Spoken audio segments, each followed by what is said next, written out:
Good evening विद्यार्थियों, हमारे इस यूट्यूब चैनल में आप सबों का भरपूर स्वागत है। तो आज हम लोग इस वीडियो के माध्यम से देखेंगे प्रश्नावली 14.3। ठीक है, प्रश्नावली 14.3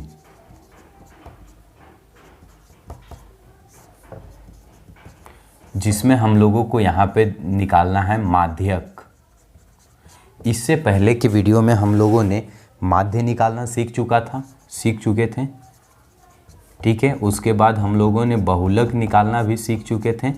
ठीक है, अब हम लोगों का एक बचा हुआ है माध्यक।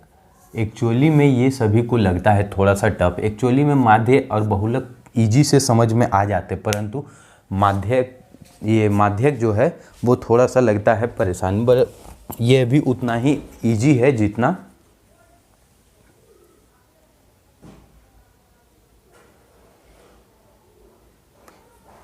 जितना हम लोग इसको, मतलब थोड़ा सा लगता है जब हम लोग पढ़ते हैं ना, तो बुक में देखते तो थोड़ा सा इन तीनों में से माध्यक लगता है थोड़ा सा टफ, लेकिन एक्चुअली में यह भी उतना ही सरल है। हम लोग इसको बहुत सरल तरीक़ा से समझने का कोशिश भी करेंगे यहाँ पे। ठीक है, तो देखिए यहाँ पे हम लोग कैसे इसको सीखते हैं, एकदम सरल तरीके से यहाँ पे समझेंगे। देखिए पहला क्वेश्चन जो कह रहा है, निम्नलिखित बारंबारता एक दिया हुआ है। ठीक है, जो आप लोगों को वीडियो के नीचे में भी दिखेगा और यहाँ पे भी बारंबारता बनाया हुआ है। ठीक है, जिसमें 68 उपभोक्ताओं की बिजली के मासिक खपत को दर्शाया हुआ है। ठीक है, मासिक खपत जो यहाँ दिया हुआ है 65 से 85, संख्या कुल टोटल 4 है, 85 से 105 5 है। तो इस तरह करते हुए क्या है, हम लोगों को एक बारंबारता दिया हुआ है जिसमें एक गांव के उपभोक्ताओं की संख्या है। कुल टोटल कितनी संख्या दिया हुआ है 68, इसको जोड़ेंगे तो 68 संख्या है। ठीक है, तो बोल रहा है इन आंकड़ों का हम लोगों को माध्य ज्ञात करना है, माध्यक ज्ञात करना है और बहुलक ज्ञात करना है। माध्य ज्ञात करने आप लोगों को मैंने बतलाया था, बहुलक ज्ञात करने मैंने आप लोगों को बतलाया था। तो वैसे विद्यार्थी जो इस बार फर्स्ट इस वीडियो में आए हैं वो लोग माध्य और माध्यक का भी माध्य और बहुलक का वीडियो आप लोगों को प्लेलिस्ट में मिल जाएगा, आप लोग उसको देख करके निकालना सीख लेंगे। इसमें भी सेम विधि वही यूज करेंगे और ये भी आसानी से निकल जाएगा। तो हम लोग यहाँ पे वीडियो को लंबा नहीं करते हैं, सिर्फ हम लोग जिस चीज़ को सीखना है उसको सीखते हैं यहाँ पे। तो हम लोगों को यहाँ पे सीखना है माध्य, सीख चुके हैं। माध्यक तो नहीं सीखे हैं, वो यहाँ पे अभी हम लोग सीखेंगे। बहुलक सीख चुके हैं, तो वो दोनों आप लोग खुद से कोशिश कीजिएगा। ठीक है, मैं यहाँ पे उसको नहीं निकालूंगा। एक्चुअली मैं यहाँ पे सिर्फ और सिर्फ अभी माध्यक निकालने आप लोगों को सिखलाता हूँ। तो माध्यक कैसे निकाला जाता है, ठीक है।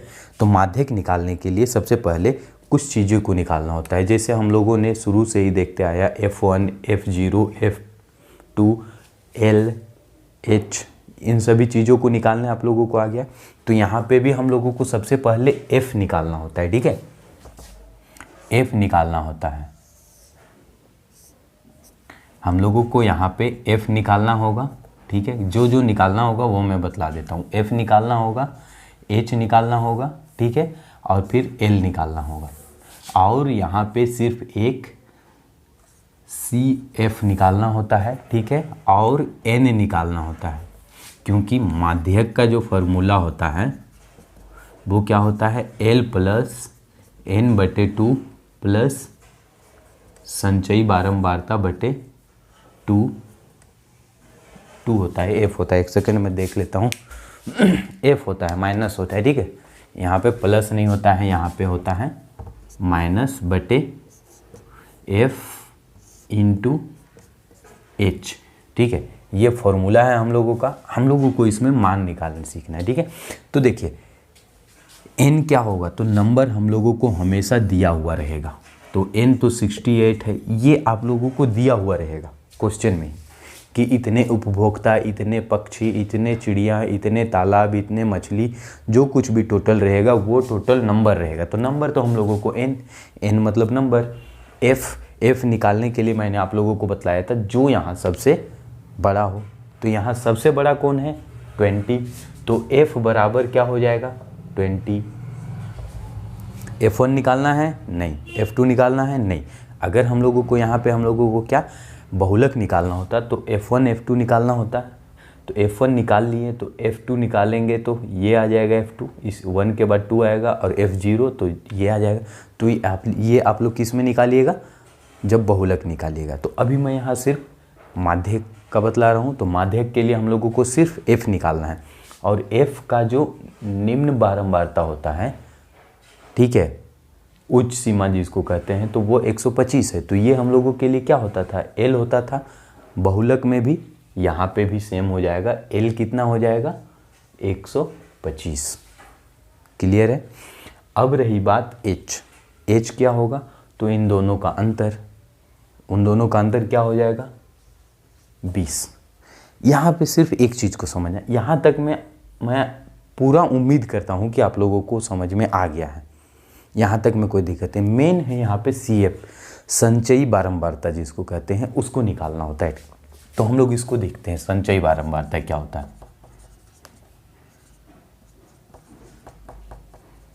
ठीक है, तो संचयी बारंबारता बहुत सरल है निकालना। देखिए बहुत सरल है एकदम, थोड़ा सा बस ध्यान दीजिए आराम से, फिर उसके बाद भूलने का भी कोशिश कीजिएगा तो नहीं भूल पाएंगे। देखिए ये 4 है, 4 का संचयी बारंबारता 4 हो जाएगा।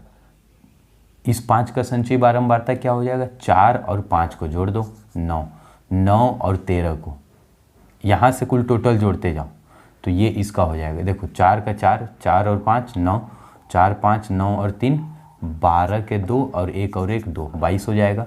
इन सब को जोड़ते जाओ, इधर होते जाएगा। देखो ये हो गया, ये दोनों को जोड़ें, ये तीनों को जोड़ें, ये तो ये चारों को जोड़ेंगे तो कितना हो जाएगा 5 4 9 3 12 के 2 2 और 1 3 और 1 4 हो जाएगा। ठीक है, यहाँ का ये हो गया। अब इन चारों को जोड़ दो तो यहाँ से ये क्या हो जाएगा, तो हम लोग उतना ना जा करके बस इसको इसके साथ जोड़ देंगे तो आ जाएगा हम लोगों को। तो 4 और 2 6, 4 और 1 5। ठीक है, अब इसको इसके साथ जोड़ दो तो 8 और 6 14, 5 और 1 6 64, 6 और 4 को जोड़ देंगे तो 68। अब आपका जो संचयी बारंबारता है वो सही है या नहीं, इसको जांचना भी जरूरी है। तो वो कैसे जांच लेंगे कि हम जो जोड़ें वो सही है, तो यहाँ जो कुल योग आएगा ना और यहाँ का जो योग होगा, ये दोनों हमेशा इक्वल रहना चाहिए, हमेशा ये चीज़ याद रखिएगा। तब आप लोगों को पता, कभी कभी क्या होगा ना, ये नहीं देगा, अगर ये दे दिया तो समझ जाइए ये भी n के रूप में आप मान सकते हैं। क्वेश्चन में कभी क्या होगा, अगर नंबर नहीं देगा, ये ना दे, इसको निकालने बोले और ये पता रह जाए ना संचयी बारंबारता दिया हुआ रहे, तो आप ये समझ जाइएगा कि ये इसी के बराबर होगा। समझ में आया ना। तो ये यहाँ पे एक पॉइंट होता है। ठीक है, एक नंबर वाला क्वेश्चन में पूछ सकता है कि नंबर किसके बराबर होता है, जो नंबर होगा वो किसके बराबर हो, तो संचयी बारंबारता की अंतिम संख्या, अंतिम वर्ग के बराबर होते हैं। ये संचयी बारंबारता है, उसके बराबर होते हैं क्या, नंबर। तो संचयी बारंबारता का जो अंतिम होगा और जो नंबर होगा वो दोनों आपस में इक्वल होगा। ये 1 लाइनर क्वेश्चन में आ सकता है। ठीक है, ऑब्जेक्टिव टाइप का जो क्वेश्चन होता है उस पर। ठीक है, तो हम लोग इसको क्या करेंगे, ये आ गया तो अब इन सब टोटल हम लोग इसको जोड़ देंगे। नहीं, संचयी बारंबारता उससे नहीं, तो संचयी बारंबारता की क्या होती है, CF जो होता है वो क्या हो जाएगा, ये 20 है ना हम लोगों के लिए F, CF कैसे निकालेंगे, देखो F 20 है तो इसके ऊपर वाला ये 22 क्या हो जाएगा हम लोगों के लिए CF हो जाएगा। समझ में आया, 22 कैसे निकाले, जो ये F होगा संचयी बारंबारता उससे ठीक ऊपर, F के बराबर 42 है, 42 से ऊपर वाला 22, ये हो जाएगा हम लोगों का CF। समझ में आ गया। हम लोग अब इसको क्या करते हैं, फॉर्मूला में रखते हैं, माध्यक। तो माध्यक बराबर L कितना है 125 प्लस N कितना है 68/2 माइनस CF कितना है 22/F कितना है, तो F यहाँ पे 20 है, इंटू H कितना है, H भी यहाँ पे 20 ही है।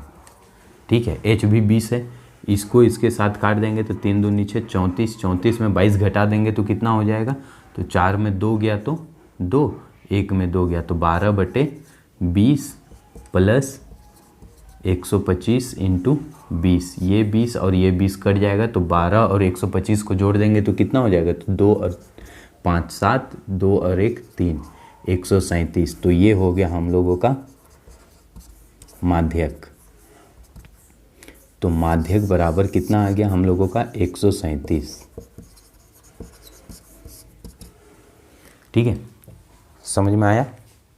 आप लोग इसको उतार लीजिए, इसके बाद से समझ में आ गया होगा। ठीक है, देखिए एक्चुअली क्या हुआ यहाँ पे, 2 के साथ इसको काट दिए, 34 हो गया, 34 में 22 घटा दिए तो 12 आ गया।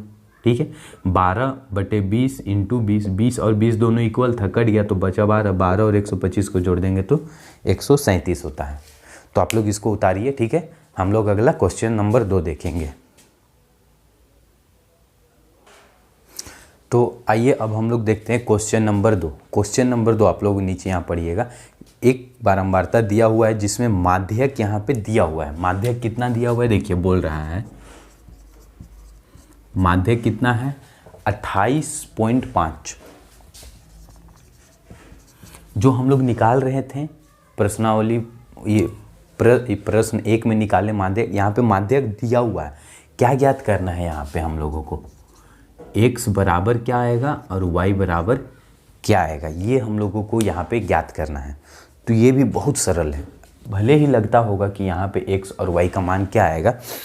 ये माध्यक यहाँ पे हम लोगों को 28.5 दिया, बहुत सरल हो जाता है सब क्वेश्चन। बस क्या होता है, हम लोग एक बार तरीका समझ जाते, तो जो तरीका हम लोग जानते हैं बस वो तरीका। तो हम लोगों को क्या चाहिए, विधि वही रहेगा, हम लोग उसी विधि पे चलेंगे। ठीक है, तो हम लोगों को निकालना क्या होगा, L, उसके बाद तो F निकालना होगा। ठीक है, तो F निकाल लेते, तो F यहाँ में से हम लोगों को जो पता चल रहा है 20, तो इसको हम लोग F मान लेते हैं। तो 20 हो गया F, तो इसके यहाँ वाला हो जाएगा L, तो ये भी 20 हो गया। उसके बाद आपके लिए H कितना हो जाएगा, तो दोनों का अंतर है 10। ठीक है, अब CF ज्ञात करना है, तो CF क्या हो जाएगा, संचयी बारंबारता। तो CF ज्ञात करने के लिए देखिए 5 का क्या हो जाएगा, 5, इसके साथ ये जोड़ देंगे तो 5 + x हो जाएगा, नहीं जुड़ेगा तो इसके साथ ये जोड़ देंगे तो 5 और 20, 25 + x हो जाएगा, इसके साथ ये जोड़ देंगे तो 15 और 25 क्या हो जाएगा, 5 और 5 10, 2 और 1 3 और 1 4 + 40, और ये इसके साथ तो 40 + x + y हो जाएगा, और ये 45 + x + y, यानी कि ये इसके बराबर होता है। ये भी चीज़ याद है ना, 45 + x + y बराबर 60 होगा, और यहाँ पे 60 दिया हुआ है, तो यानी कि इन टोटल जोड़ देंगे तो 60 आ जाएगा। तो यानी कि CF क्या हो जाएगा, तो ये हो जाएगा हम लोग के लिए CF, F से ठीक ऊपर वाला एक, तो CF हो जाएगा 5 + x। ठीक है, और n हम लोगों को कितना दिया हुआ है, 60। तो हम लोग माध्यक का फॉर्मूला लगाते हैं। तो माध्यक क्या हो जाएगा, तो माध्यक बराबर L + n/2 minus CF/F into H। ठीक है, इंटू H होता है। तो L कितना हो जाएगा यहाँ पे, L जो दिया हुआ है 20 प्लस n कितना दिया हुआ है 60/2 माइनस CF कितना है, तो 5 + x। ठीक है, बटे F कितना दिया हुआ है, तो F यहाँ पे 20 दिया हुआ है, इंटू H कितना दिया हुआ है, 10 दिया हुआ है। इसको काट देंगे तो कितना हो जाएगा, 30 हो जाएगा। तो 20 प्लस, और देखिए माध्यक यहाँ पे है पता जरूर 28.5, तो यहाँ माध्यक न लिख करके हम लोग क्या लिखेंगे, 28.5, 28.5। ठीक है, 20 प्लस, अब ये हो गया 30, और यहाँ माइनस 5 + x बटे 20 इंटू 10, तो ये घटा देंगे तो कितना हो जाएगा, 25 हो जाएगा, 25 + x, यानी कि 28.5 बराबर 20। अब देखिए 20 को इधर ले आते हैं, कितना उधर परेशान इसको रखेंगे, इधर आ जाता है ये 20, तो माइनस हो जाएगा बराबर। अब देखिए 25 + x बटे 20 इंटू 10 हो जाएगा, ये 0 कट गया, तो ये इसके साथ घटा देंगे तो 8.5 हो जाएगा, और ये 2 इधर आ जाएगा। देखिए 0 0 कट गया तो सिर्फ 2 बचा, तो 2 इधर गुना में आ जाएगा, तो 20 में 28.5 घटा देंगे तो सिर्फ 8.5 बचेगा, और ये 2 से इसको गुना कर देंगे तो बराबर क्या हो जाएगा 25 + x। ठीक है, तो 8 दूनी 16 और 1 17 हो जाएगा, तो 8.5 दूनी 17 होता है, बराबर 25 + x, x निकालना है तो 25 इधर आ जाएगा। ठीक है, तो 25 और इधर 17 हो जाएगा, बराबर x घटा देंगे तो कितना हो जाएगा 25 में 17 घटा देंगे तो हम लोगों को 5 उधर और 3 इधर 8 हो जाएगा। तो यानी कि x बराबर कितना हो गया 8। हम लोगों को x बराबर कितना आ गया यहाँ पे 8 आ गया। ठीक है, अब अगर हम लोगों को x बराबर 8 आ गया तो हम लोग क्या जानते हैं कि x बराबर 8 आ गया, तो ये टोटल को जोड़ेंगे और ये किसके बराबर है 60 के बराबर है ना। तो यहाँ पे अब आगे इस जगह लिखते हैं इस प्रकार। ठीक है, 60 बराबर क्या है 45 + x + y, ये है। अब कैसे है ये तो आप लोगों को पता है, क्योंकि ये जो होता है इसके बराबर होता है, मैंने फर्स्ट वाला क्वेश्चन में ही इसको बतलाया था। ठीक है, तो यहाँ पे x के जगह हम लोग क्या रखेंगे 8 को रख देंगे, तो 60 बराबर 45 + 8 + y, x का मान रखने पर। ठीक है, तो 45 और 8 को जोड़ देंगे तो कितना हो जाएगा 8 और 5 13, और ये 53 + y बराबर 60, ये इधर आ जाएगा तो 60 - 53 बराबर y, तो 53 में 60 घटा दिए तो 7 बराबर y, तो y कितना हो गया 7 और x कितना हो गया, तो ये इसके बाद आया है। ठीक है, ये याद रखिएगा, इसके बाद ये आएगा और ये हम लोगों का अगला संपूर्ण प्रोसेस होगा, और इस प्रकार क्या है हम लोग इसको कंप्लीट करेंगे। तो हम लोगों को क्या बोला था x और y का मान ज्ञात करने, x और y क्या होगा, तो हम लोगों ने x बराबर निकाला 8 और y बराबर निकाला 7। तो इस प्रकार हम लोगों का ये क्वेश्चन कंप्लीट हो जाता है। ठीक है, तो आप लोग क्या कीजिए इसको उतारिए। ठीक है, इसको क्या कीजिए आप लोग उतारिए, पहले ये आया, फिर ये आया, फिर ये आया, फिर ये आया, फिर ये आया, फिर ये, उसके बाद ये इधर प्रोसेस में चला गया। ठीक है, अगर समझने में किसी प्रकार की दिक्कत होगी तो आप लोग कमेंट कीजिएगा। ठीक है, और आप लोग तो कमेंट करते नहीं हैं, तो मैं समझ जाता हूँ कि आप लोगों को तो समझ में आ रही है। अगर समझ में आ रही है तो लाइक कर दीजिएगा। ठीक है, हम लोग देखते हैं अगला क्वेश्चन, क्वेश्चन नंबर 3।